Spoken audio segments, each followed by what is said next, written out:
I think it's important to have a sense of why people come to this process in the first place.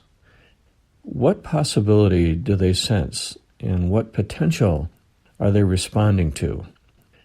For everyone, obviously, who comes and is embarking on this exploration of process painting, there's some potential that's sensed. There's some possibility to have an experience which is on some level transcendent, at some level touching the very source of creativity.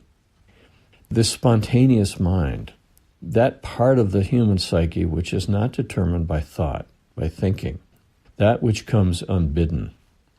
And the whole work of the process painting experience is really about learning to trust that and to follow that.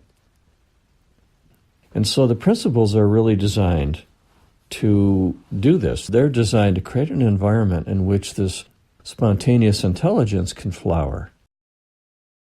Not knowing is essentially the first step, which is putting aside the thinking mind, putting aside the mind that has to know, that has to have an outcome, that has to be in control, and then listening and being willing to open one's ears to that which comes from beyond the mind, that which comes spontaneously from the imagination, and then respecting, giving credibility to that which shows up,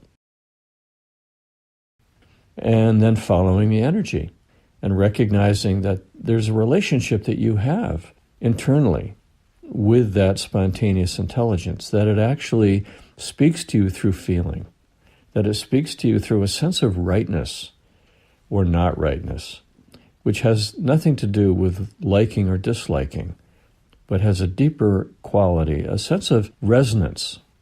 And then dealing with difficulty, recognizing that the various obstacles that the ego mind throws up are doorways providing an opportunity.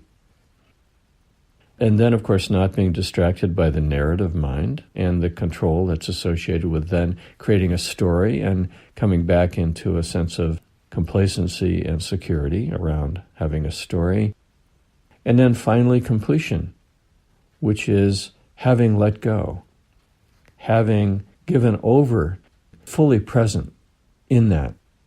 And then, of course, the ramifications of that. When you have given over to spontaneous intelligence, there's a very definite state of being.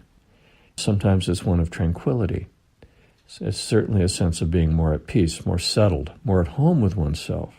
There's a sense of spaciousness often, sense of being, a bigger quality, a bigger space in which one is being, in which the perceived problems and issues that may have been relevant earlier seem in their right place, not taking over the whole space.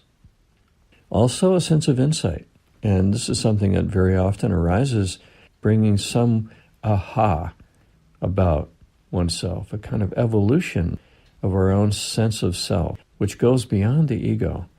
And so as a facilitator holding this, recognizing that this indeed is the potential that people bring to the process, holding this larger picture allows you to bring this greater dimension into that conversation. And each one of these moments is an opportunity to break through and to touch that larger dimension.